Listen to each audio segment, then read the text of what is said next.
लग्नानंतरचे प्रेम. एकेकाळी एक छोट्याशा भारतीय गावात रवी आणि पूजा नावाचे एक तरुण जोडपे राहत होते.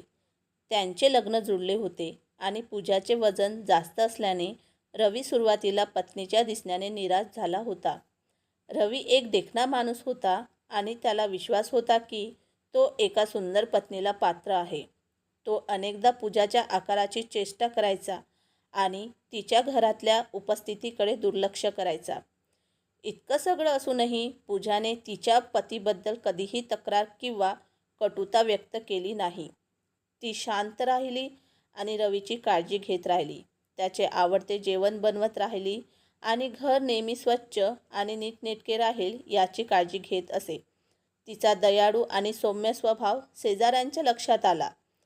त्यांनी तिच्या संयम आणि प्रेमळ वागण्याबद्दल तिचे कौतुक केले. एके दिवशी रवीचे मित्र त्याच्या घरी पार्टीसाठी आले. पूजाने घर सजवण्यासाठी आणि त्यांच्यासाठी स्वादिष्ट पदार्थ तयार करण्यासाठी किती मेहनत घेतली हे पाहून त्यांना आश्चर्य वाटले. त्यांनी तिची स्तुती केली आणि रवीला सांगितले की इतकी प्रेमळ आणि काळजी घेणारी पत्नी मिळाल्याने तो किती भाग्यवान आहे. रवी त्याच्या मित्रांच्या कमेंट्सने थक्क झाला. पूजाच्या प्रयत्नांचा आणि त्याच्यावरचा दयाळूपणा त्यांनी कधीच विचारात घेतला नव्हता. अचानक त्याच्यावर असे घडले की त्याने तिच्या शारीरिक स्वरूपावर खूप लक्ष केंद्रित केले होते आणि तिच्या आंतरिक सौंदर्याकडे पूर्णपणे दुर्लक्ष केले होते.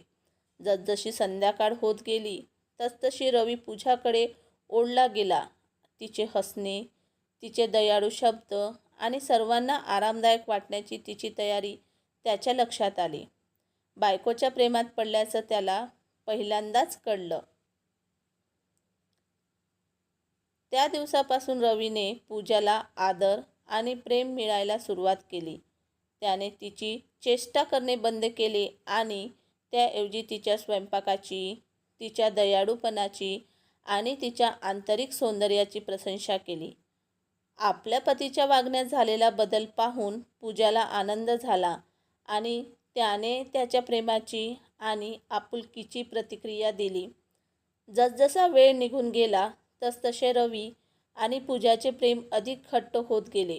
ते त्यांच्या प्रेमळ नातेसंबंधासाठी चर्चेत आले आणि त्यांची कहाणी अनेक तरुण जोडप्यांसाठी प्रेरणादायी ठरली. रवीच्या लक्षात आले की लग्नात फक्त शारीरिक दिसणेच महत्त्वाचे नसते, त्याच्या पत्नीकडे असलेले आंतरिक सौंदर्य आणि दयाळूपणा हे महत्त्वाचे होते. सरतेशेवटी रवी आणि पूजा हे सदैव आनंदाने जगले. त्यांनी सिद्ध केले की लग्नानंतरचे प्रेम शक्य आहे आणि खरे प्रेम केवळ शारीरिक स्वरूपापुरते मर्यादित नसते. त्यांचे प्रेम वाढत असताना रवीने त्यांच्या जीवनशैलीत काही बदल करायचे ठरवले.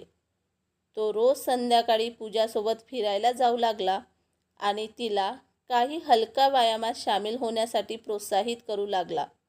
एकत्र ते एक निरोगी जीवनशैली जगू लागले, ज्यामुळे पूजाचे वजन कमी होण्यास मदतच झाली नाही तर ते एकमेकांच्या जवळ आले. रवीलाही पूजाच्या इतर गुणांची प्रशंसा होऊ लागली, जसे की तिची बुद्धिमत्ता आणि तिची विनोदबुद्धी. तिला तिच्यासोबत वेळ घालवण्याचा आनंद वाटला आणि ती काहीही असली तरी ती नेहमी त्याला साथ देण्यासाठी तिथे असते हे त्याला आवडले. दुसरीकडे पूजा आपल्या पतीच्या वागण्यातील बदल पाहून आनंदी होती. तिला प्रेम आणि कौतुक वाटले, ज्याने तिला स्वतः असण्याचा आत्मविश्वास दिला. तिने अधिक वेशभूषा करायला सुरुवात केली आणि तिच्या दिसण्यात अधिक जास्त रस घेतला. रवीला खुश करण्यासाठी नाही तर स्वतःला चांगले वाटण्यासाठी. जसजसा काळ पुढे सरकत गेला तसतसे रवी आणि पूजा समाजात अधिक रमले. त्यांनी स्थानिक धर्मादाय संस्थांमध्ये स्वयंसेवा केली आणि कमी भाग्यवानांना मदत केली. त्यांची दयाळूता आणि औदार्य संसर्गजन्य होते आणि लवकरच अधिकाधिक लोक त्यांचे अनुकरण करू लागले. एके दिवशी रवीला त्याच्या एका मैत्रिणीने संपर्क केला, ज्याला त्याच्या लग्नात अडचणी येत होत्या.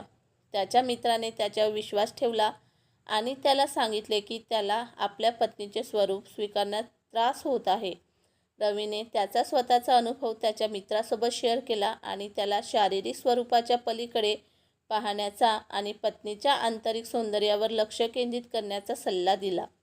रवीच्या मित्राने त्याचा सल्ला घेतला आणि लवकरच समजले की त्याची पत्नी पूजासारखीच रत्न आहे. तो तिच्याशी प्रेम आणि आदराने वागू लागला आणि त्यांचे वैवाहिक जीवन पूर्वीपेक्षा अधिक घट्ट झाले.